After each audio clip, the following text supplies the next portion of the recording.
I'm Montel from Triple M Enterprise, and this interview is in collaboration with Inline Boxing Management, and I'm here delighted to be joined by Yaser Al-Ghena. How are you doing, I sir? see. Well, how are you? I'm good, thank you. Now, what I want to start is something a bit different. Let's strip back the fact that you're a boxer. Let's talk about Yaser the person. How would you want viewers to know who you are? How would you describe yourself? It's a good question. I say I'm a more caring person. I always like to look out for people. I always put people before myself sometimes. I think that's the thing where I got it off my dad. 'Cause that's something that my dad does. So I'll say, yeah, I'm more of a caring person. Different type of person that you see me in the ring. Yeah. And what's it like? How do you describe yourself as a person that's in the ring now? Let's talk about that comparison. Yeah, I mean, it's just like a light switch, man. It's a different type of. I just switch on. I know when to switch on, and that's the time where, you know, I think it's just from my childhood. I had that anger in me, and I transitioned that anger into the ring. So I know when it's time to go, it's time to go. So that's why sometimes you see that spite, and that's where it comes from. Yeah. And let's talk about just you from the youth side. What was it that made you actually think this is what I want to get into, the sport of boxing? To be honest, when I first started off boxing, it wasn't I never said to myself that I wanted to even start boxing. The police actually forwarded me there because I was getting into so many fights at school and on the streets and stuff. So when I walked through, when they took me to Finchley ABC, it was like a Rocky film, walking in and seeing all the rings and people, sparring and yeah, man, like it was a thing where I just enjoy fighting, and that was the only time where I'm actually fighting, doing sparring and not getting into trouble. So that's why I enjoyed it. So it wasn't a thing where I was looking at other boxers and saying I want to be like him and being like, it wasn't at the beginning. It was more like I just want to fight, and this is what I enjoy. I just wanted to get in the ring, and that's what it was really. Yeah. So talk to me about some of the traits you picked up while you changed and channeled that into boxing. I think it was the first year, I realized that, boxing is more than just knowing how to fight. It's more about controlling your emotions, controlling your anger. And that's what it was with me in sparring. When I was sparring, it was all anger. I get hit with a shot and I just come back like, because I was getting beaten up by certain guys and it was just triggering me going home. And, I wanted to get my payback. And, I realized that boxing is not just about, size and, how big you are. But it's about, it's about having the right mindset, the right IQ, and there's more to it. Because I was getting beaten up by skinny kids, and I'm thinking, bro, how is this happening to me? Do you know what I mean? And I realized, boxing is more than that. Yeah. And obviously, like you said, you're a calmer person now outside the ring. So when did you really notice that you started to become calmer outside of it? I think it was, I had to try and control myself in sparring because sometimes it was getting out of hand. I used to get crazy, and it was nearly going to actually kick off. So I think, because I used to go counselling for my anger once a week. And she actually said to me that, I was one of the quickest to lose it because, it got to a point where I think it was the first year, and that's when I tried to control myself. When I take a shot, just take a deep breath and just stay calm, And yeah, I think it took me like a year and a bit just to manage to control my anger, to stay more composed and, don't fight with emotions. Yeah. And how did you find the route for you doing the boxing scene? Like, how did you find that as you're progressing in the sport? Like, what was that like? Just the challenges that you faced? You know what? I think it was after the first year, I knew exactly what I wanted to do. I started seeing people in the gym winning championships, people getting recognition, going in England boxing and so on. And I thought, you know what, this is what I want to do. And, I had to change my circle, because some people, they're on different paths than me. I didn't want to go down that route. And, I just had to channel myself. And I was actually on my own for a good year or year and a half. I had no friends because of the path I chose. And I didn't want to go down the other path. So I had to really lock in. And that's when I started building new friends, with people that are on the same mission as me. And when I started winning, to be honest, I lost 7 fights in a row. Do you know what I mean? But I felt like quitting. It was just that, no one wants to lose. It's not a good feeling.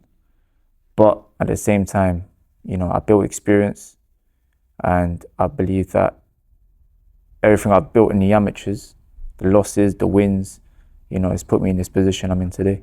Yeah, and talk to me, because some boxers, they have different responses. So when those moments where it gets tough and the moments when you think about, all right, I've lost before, like what keeps you going, what keeps you pushing forward? I had to, it was self-belief, man. I had to like look at myself in the mirror and say, no, listen, I used to watch a lot of movies, I used to watch a lot of things on YouTube, of tough times, anything, in any industry, even if you're got a 9 to 5, you're going to have rough times, you're going to have bad times, but if you're going to let these little things push you back, then you're not going to accomplish your goal. Great things take time. They've got a lot of hurdles, a lot of obstacles on the way, and you just got to challenge these moments. And I've had to go through all these losses that I did in the amateurs, but if I gave up, I wouldn't know I'll be in this position I am in today, so I just had to believe in myself. That's the main thing. You have to have self-belief, and just keep your eyes on the vision.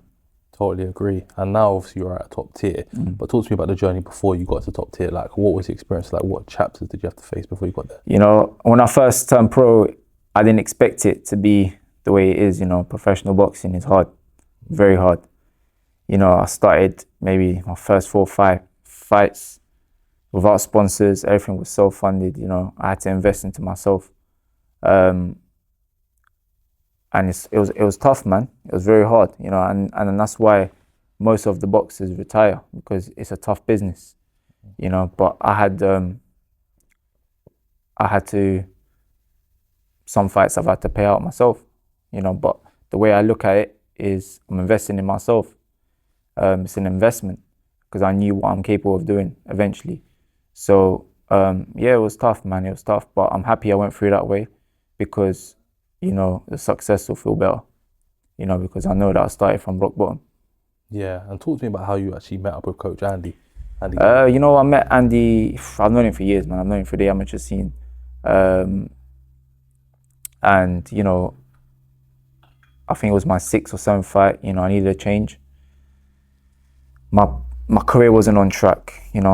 I was self-managed at the time, so my career was going nowhere, and I knew Andy from way back, and I said, you know what, I'm gonna come down. And he said, look, come down. I'll get you a title shot. We'll get you a new manager, and he did just that. Yeah, obviously he's delivered a lot for you. No, 100%. And talking about obviously now you're actually into top tier. Like, what's that experience like when you got the call to say, I'm gonna be there? You know what, top tier, Johnny.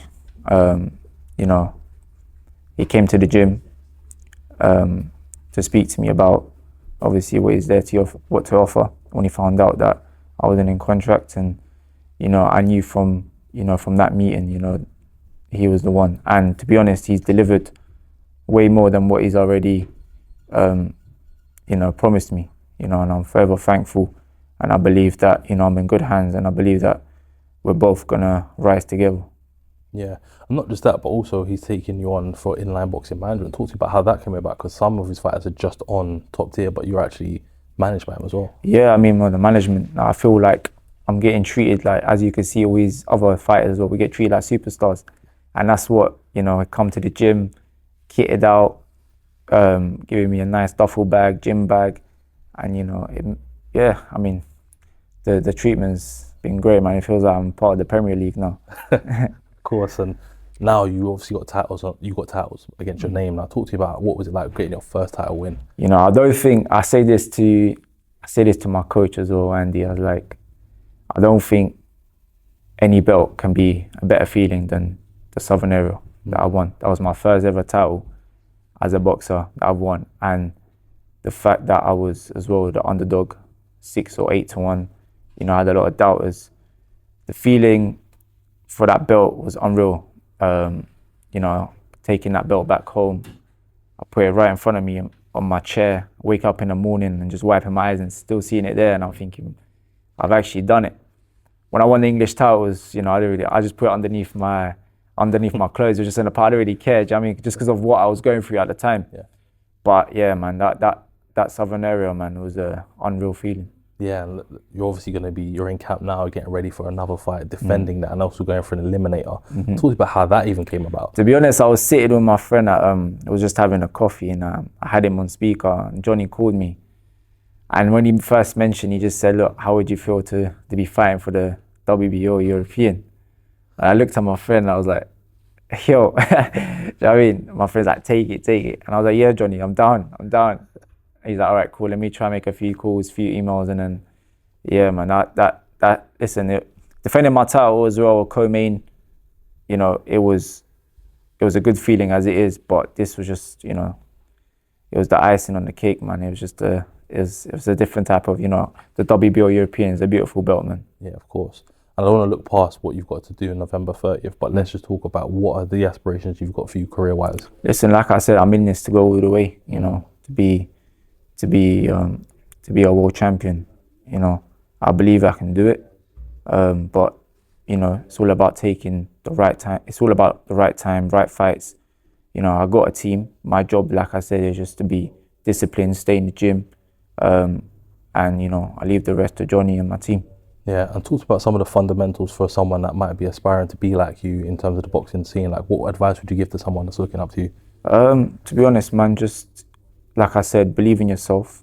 The main thing is don't let hard times pull you down. You know what I mean? The hard times is what's going to elevate you to be a better fighter, a better person.